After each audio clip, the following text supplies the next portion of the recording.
إن الحمد لله نحمده ونستعينه ونستغفره ونعوذ بالله من شرور أنفسنا ومن سيئات أعمالنا من يهده الله فلا مضل له ومن يضلل فلا هادي له وأشهد أن لا إله إلا الله وحده لا شريك له وأشهد أن محمدًا عبده ورسوله يا أيها الذين آمنوا اتقوا الله حق تقاته ولا تموتن إلا وأنتم مسلمون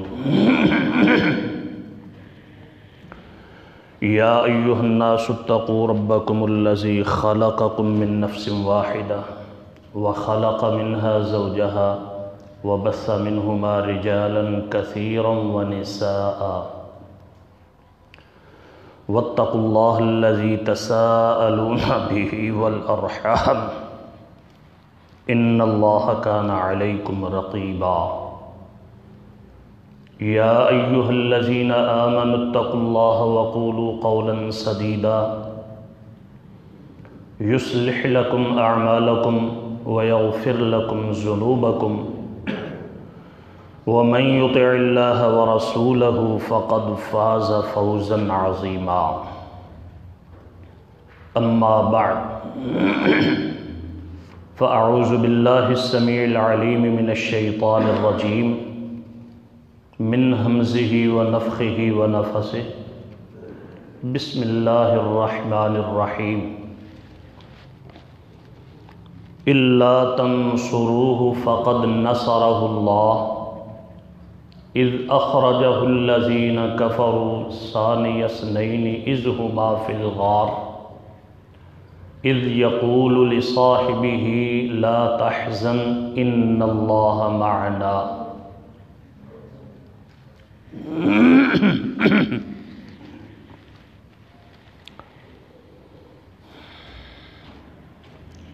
حضرات گرامی،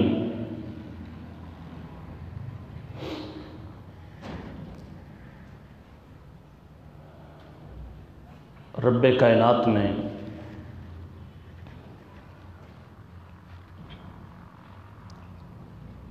بنی نوع انسان کو اس دنیا میں آباد فرمایا۔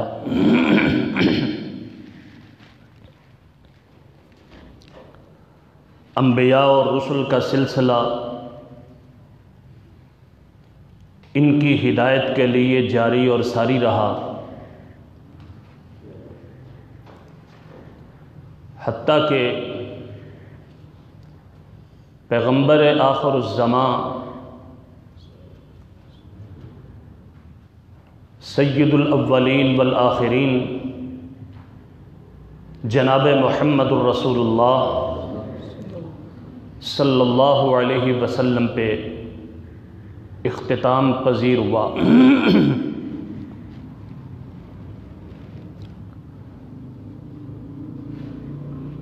نبی کریم صلی اللہ علیہ وسلم مکہ کی ایک بستی میں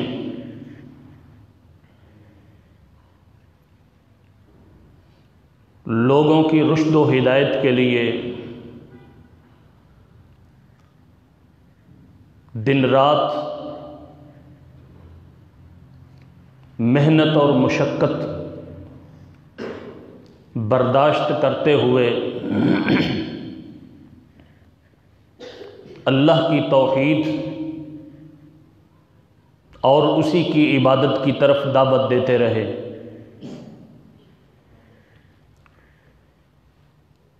اہل مکہ نے آپ صلی اللہ علیہ وسلم کے اوپر سختیاں شروع کر دیں۔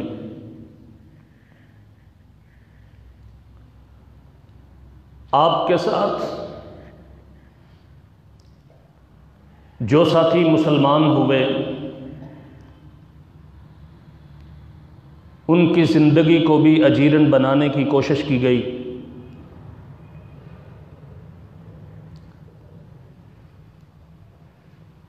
چنانچہ ایک وقت آیا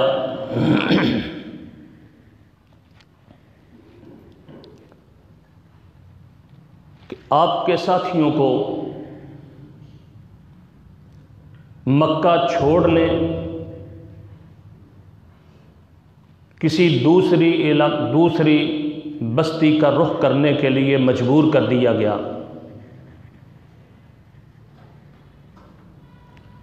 لفظ ہجرت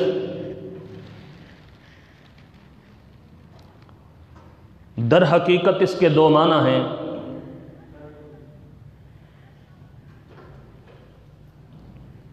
ایک تو ظاہری معنی جس کا مفہوم اور مطلب یہ ہے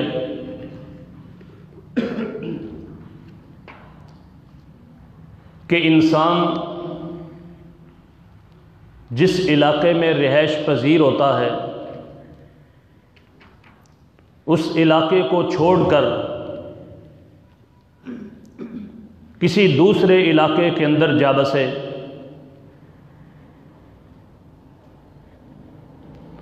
ایک اس کا معنوی مفہوم یہ بھی ہے کہ انسان ہر وہ کام ترک کر دے، ہر وہ فعل چھوڑ دے جس سے اللہ اور اس کے رسول صلی اللہ علیہ وسلم نے منع فرمایا۔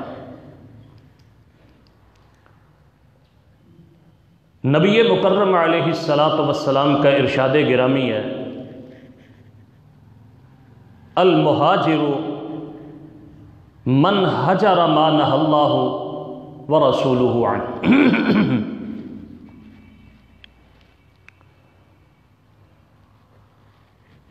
یہ ہجرت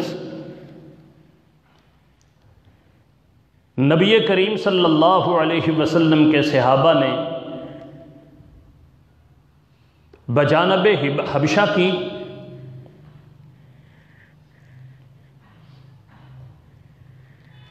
پھر کچھ وقت کے بعد وہ واپس آئے۔ انہیں اس بات کی اطلاع ملی کہ اہل مکہ حلقہ بگوش اسلام ہو چکے ہیں۔ در حقیقت یہ ایک افواہ ہی تھی، سلسلہ اسی طرح چلتا رہا۔ اہل ایمان کی زندگی مصائب سے دوچار، نبی کریم صلی اللہ علیہ وسلم کے حوالے سے جب کفار قریش نے دیکھا کہ ان کی دعوت، ان کی تبلیغ دن بدن بڑھتی جا رہی ہے اور ان کی اس دعوت سے ہماری نوجوان نسل زیادہ تر ان کی طرف مائل ہونے لگی ہے، جو ایک دفعہ اللہ کا کلام سن لیتا ہے تو پھر وہ اللہ اور اس کے رسول صلی اللہ علیہ وسلم پر ایمان لائے بغیر نہیں رہ سکتا۔ چنانچہ انہوں نے ایک پروگرام ترتیب دیا، دار الندوہ میں جمع ہوئے۔ جس طرح کہ آج کل حکمرانوں نے اپنے لیے مختلف مخصوص جگہ رکھی ہوئی ہے جسے پارلیمنٹ کے نام سے جانا جاتا ہے، اہل مکہ کی بھی وہ ایک پارلیمنٹ تھی جن میں اشیاخ اہل حل و عقد بیٹھتے، حالات حاضرہ کے اوپر مشاورت کرتے، جو بنیادی ایشو ہوتا اس کو حل کرنے کی کوشش کرتے۔ چنانچہ بڑے بڑے سرداران وہاں جمع ہو گئے۔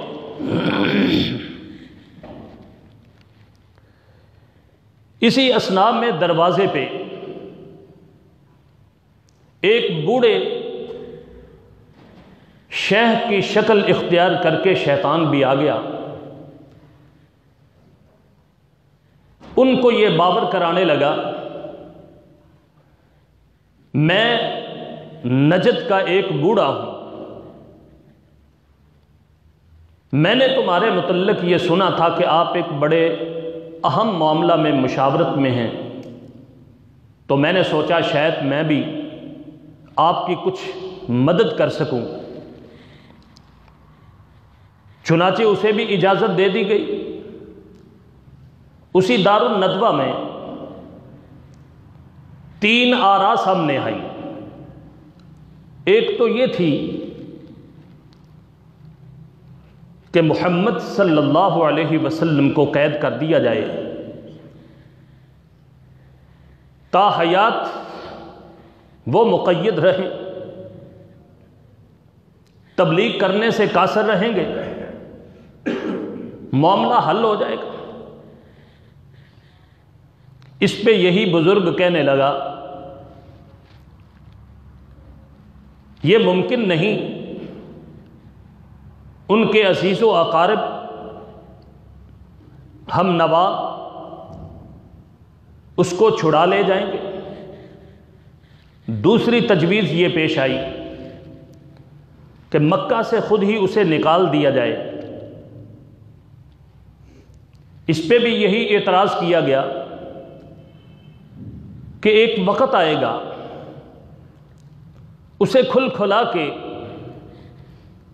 تبلیغ کرنے کا موقع بھی ملے گا، پھر وہ اپنا جتھا تیار کرے گا، اس جتھے کو تیار کرنے کے بعد تمہارے اوپر حملہ آور ہو جائے گا اور تمہیں وہ مغلوب کر دے گا۔ ابو جہل نے تجویز یہ دی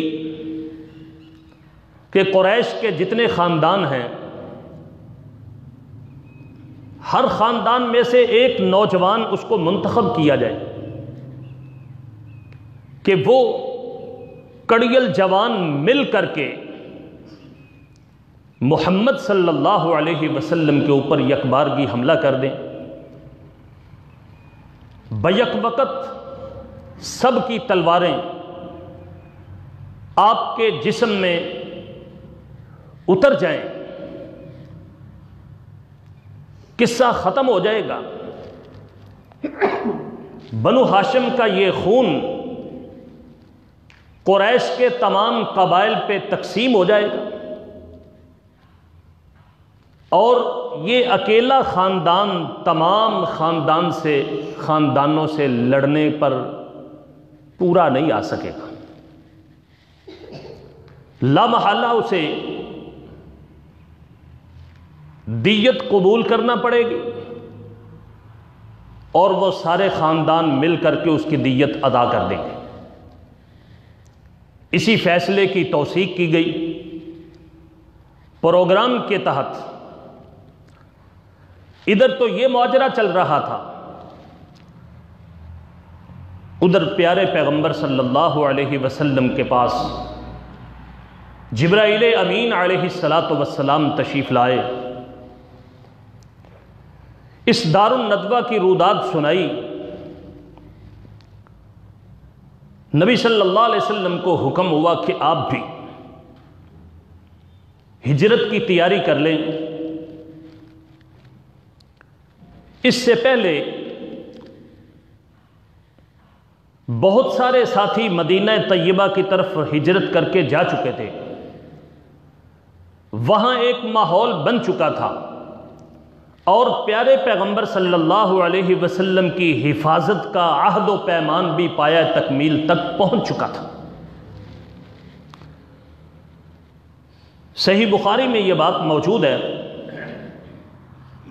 ام المؤمنین عائشہ رضی اللہ تعالی عنہا فرماتی ہیں کہ ہم ابو بکر کے گھر کے اندر ہی موجود تھے کہ کسی اطلاع دینے والے نے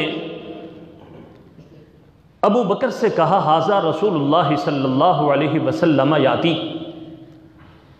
حضرت شدت کی دوپہر ہے، پیارے پیغمبر صلی اللہ علیہ وسلم چادر اوڑھے منہ چھپائے تشریف لا رہے ہیں۔ آپ فرماتی ہیں اللہ کے پیغمبر صلی اللہ علیہ وسلم اس وقت کے اندر کبھی ہمارے گھر تشریف نہیں لاتے تھے۔ آپ کو بٹھایا گیا، ابو بکر پوچھتے ہیں تشریف خیر سے لائے ہیں؟ آپ نے فرمایا اخرج من عندک، ابو بکر پہلے اپنے گھر کے اندر یہاں جو موجود ہیں انہیں دوسرے کمرے میں بھیج دو۔ کہنے لگے اللہ کے پیغمبر اور تو کوئی نہیں ہے، ہم اہلوک، صرف آپ کے اہل خانہ ہیں۔ نبی صلی اللہ علیہ وسلم نے فرمایا ابو بکر، رب ذوالجلال کی جانب سے مجھے ہجرت کی اجازت مل گئی ہے۔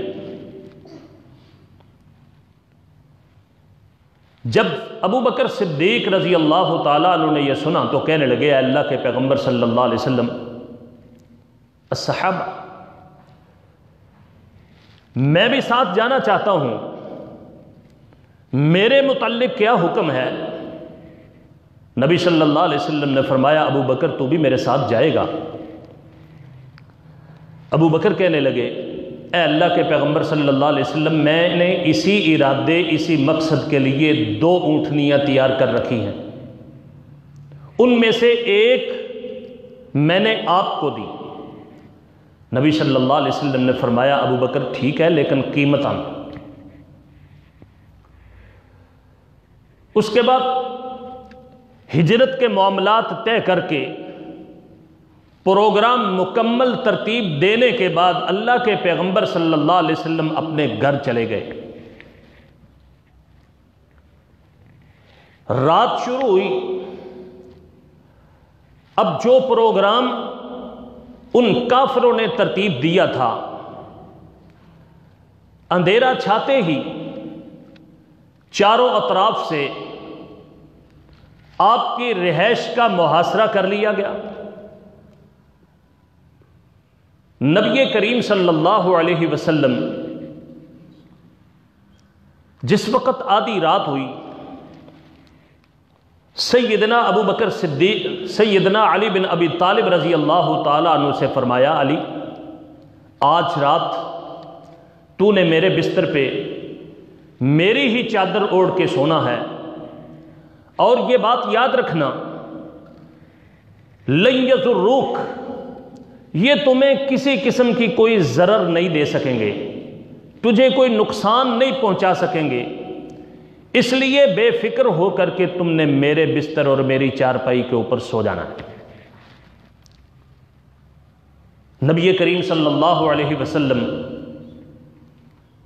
جب نصف رات گزر چکی، رات کا پچھلا پہر ہوا، اللہ کے پیغمبر صلی اللہ علیہ وسلم گھر سے نکلے۔ سیرت ابن ہشام کے اندر یہ بات موجود ہے کہ باہر نکلتے ہی آپ نے اپنی مٹھی کے اندر تھوڑی سی مٹی لے لی،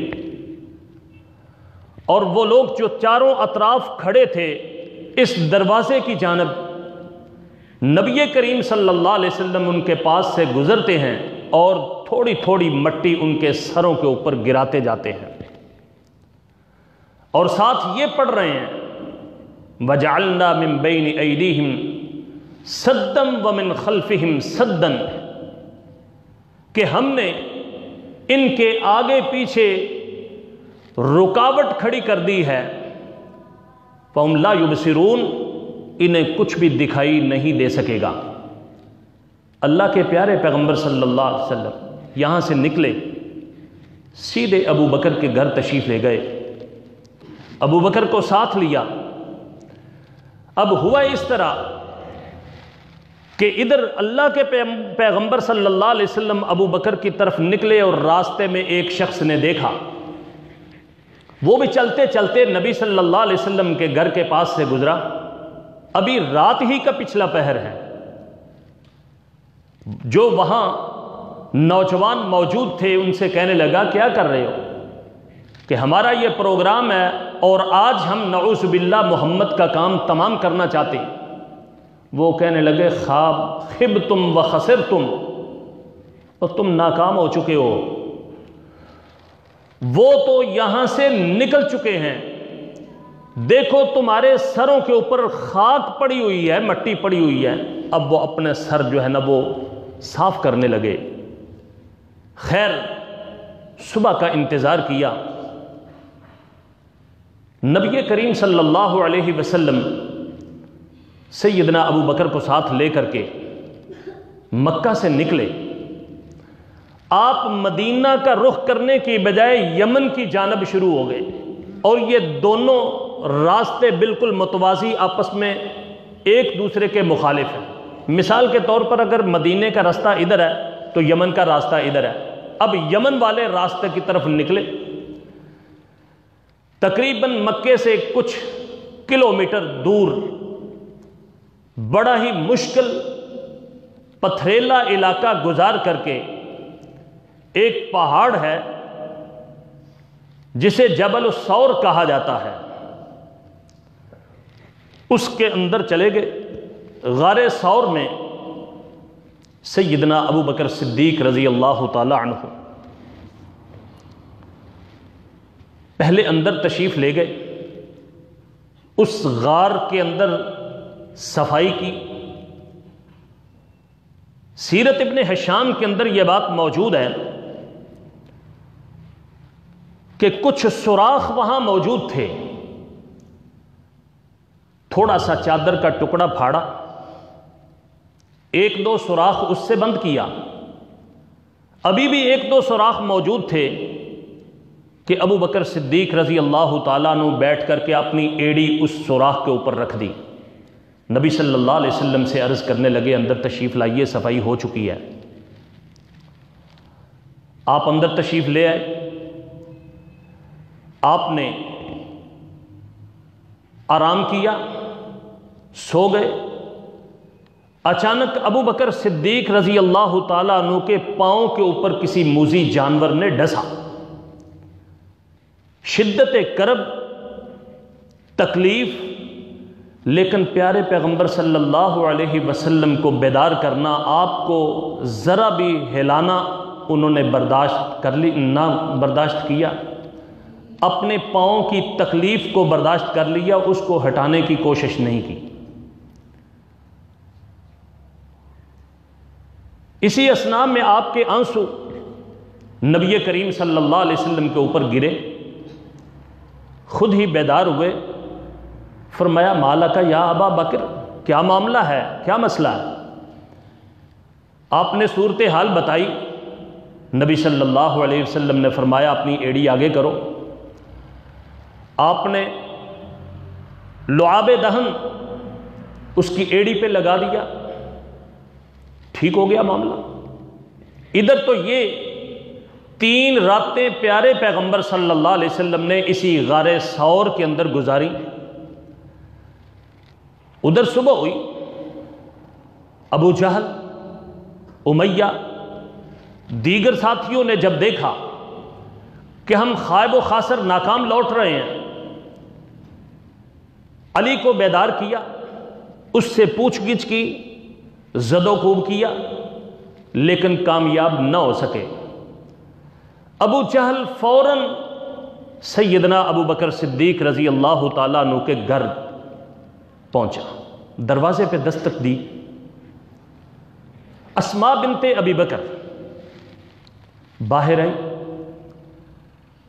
کہنے لگا اینا ابوک، تمہارا باپ کدھر ہے؟ کہنے لگی مجھے تو معلوم نہیں۔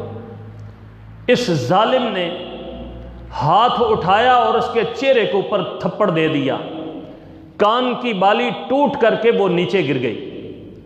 اب پریشانی کے عالم کے اندر پورے مکہ میں یہ اعلان کر دیا گیا کہ جوش کوئی شخص بھی ابو بکر یا محمد صلی اللہ علیہ وسلم کو کسی بھی حالت میں ان دونوں میں سے دونوں کو یا ایک کو زندہ یا مردہ حالت کے اندر لائے گا، ہر کے بدلے کے اندر اس کو 100 اونٹ کا انعام دیا جائے گا۔ اب اس کو تلاش کرنا شروع کر دیا گیا۔ سرداران قریش تلاش کر رہے ہیں، کبھی کدھر جا رہے ہیں، کبھی کدھر جا رہے ہیں۔ وہ جماعت جو ڈھونڈتے ڈھونڈتے غار ثور تک پہنچ گئی۔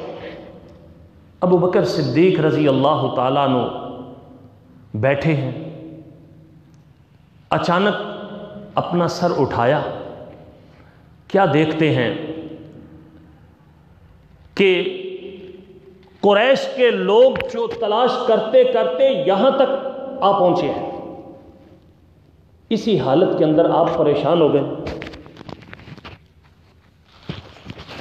سیدنا ابو بکر صدیق رضی اللہ تعالی عنہ نبی صلی اللہ علیہ وسلم سے عرض کرتے ہیں، اے اللہ کے پیغمبر صلی اللہ علیہ وسلم، ان میں سے اگر کوئی شخص بھی اپنے پاؤں کی طرف دیکھ لے تو لوجدنا، یہ ہمیں پا لے گا، معاملہ گڑبڑ ہو جائے گا۔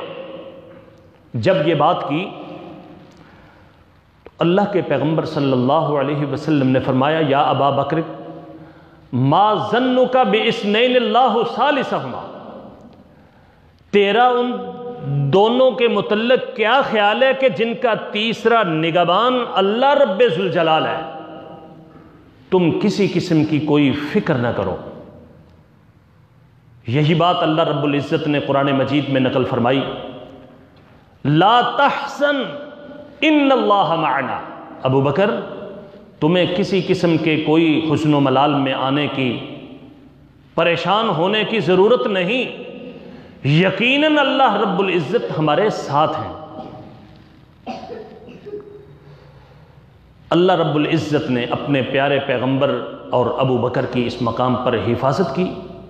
3 دن جب مکمل ہو گئے، پلاننگ کے مطابق سیدنا ابو بکر صدیق رضی اللہ تعالی عنہ نے ایک شخص عبداللہ بن عریقت کے ساتھ معاہدہ کیا ہوا تھا اور اونٹنیاں اس کے حوالے کی تھیں۔ یہ بنی دیل کا ایک شخص تھا، حالانکہ یہ کفر کے اوپر ہی تھا۔ اس کے ساتھ معاہدہ کیا ہوا تھا کہ فلاں دن تم نے فلاں مقام کے اوپر ان اونٹنیوں کو لے کر کے آ جانا ہے۔ ان 3 دنوں کے اندر سیدنا ابو بکر صدیق رضی اللہ تعالیٰ عنہ کے بیٹے عبداللہ بن ابی بکر، صحیح بخاری میں حدیث موجود ہے، ام المؤمنین یہاں سے نکلے۔ اب یہ 4 افراد کا قافلہ اس غار ثور سے 2 اونٹنیوں کے اوپر سوار ہوا۔ ایک کے اوپر پیارے پیغمبر صلی اللہ علیہ وسلم اور ابو بکر صدیق۔ ابو بکر صدیق رضی اللہ تعالیٰ عنہ پیچھے بیٹھے، سمجھتے کہ شاید یہ مدینے یا جس طرف اس کا مقصود ہے وہ جانے والا راستہ بتا رہا ہے، جبکہ ابو بکر صدیق رضی اللہ تعالیٰ عنہ وہ ہدایت کا راستہ مراد لے رہے تھے۔ چلتے چلتے ساحل سمندر کے وہ ساحلی علاقہ جاتے رہے۔ راستے میں ایک واقعہ پیش آیا۔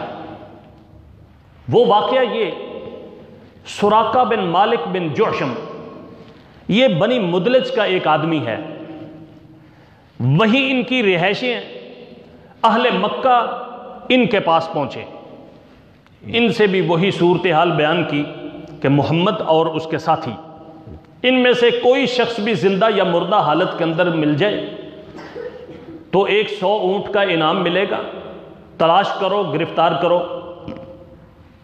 اب سراقہ خود بیان کرتے ہیں، ابھی یہ مسلمان نہیں ہوئے، کہتے ہیں میں اپنی قوم کے اندر ہی بیٹھا ہوا تھا، مجلس موجود تھی کہ ایک آدمی کہنے لگا، انی رأیت اشباحا، سراقہ میں نے چند سائے دیکھے ہیں، ساحل کے قریب قریب وہ قافلہ ان کا جا رہا، وہ کہیں محمد اور اس کے ساتھی نہ ہوں۔ سراقہ کہتا ہے مجھے معلوم تو ہو گیا کہ ساتھی وہی ہیں، لیکن میں نے اس مجلس کے اندر یہ کہا نہیں نہیں وہ نہیں ہیں، وہ فلانے تھے لوگ جو ہمارے پاس سے گزر کر کے گئے ہیں، تمہیں غلط فہمی ہوئی ہے، وہ نہیں۔ کچھ دیر میں مجلس میں بیٹھا رہا،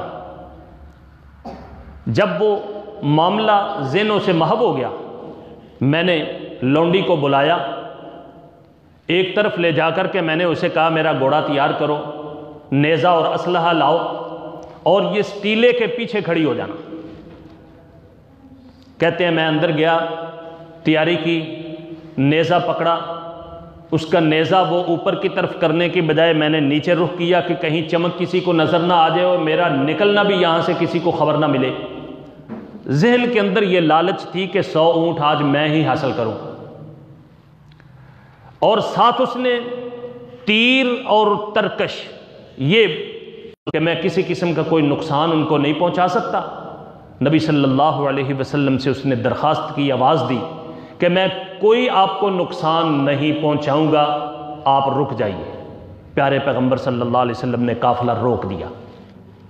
یہ سراقہ قریب گیا، کہتے ہیں میرے دل کے اندر یہ بات بیٹھ چکی تھی کہ ایک وقت آئے گا کہ اللہ کے پیغمبر صلی اللہ علیہ وسلم کا معاملہ غالب آ جائے گا، کوئی ان کو نقصان نہیں پہنچا سکے گا۔ میں نے آپ سے عرض کی کہ مجھے حکم دیں، میں آپ کو کچھ زیادہ راہ دینا چاہتا ہوں، سامان سفر دینا چاہتا ہوں۔ آپ نے قطعاً انکار کر دیا، کوئی ضرورت نہیں۔ البتہ اتنی بات آپ نے کی کہ ایسے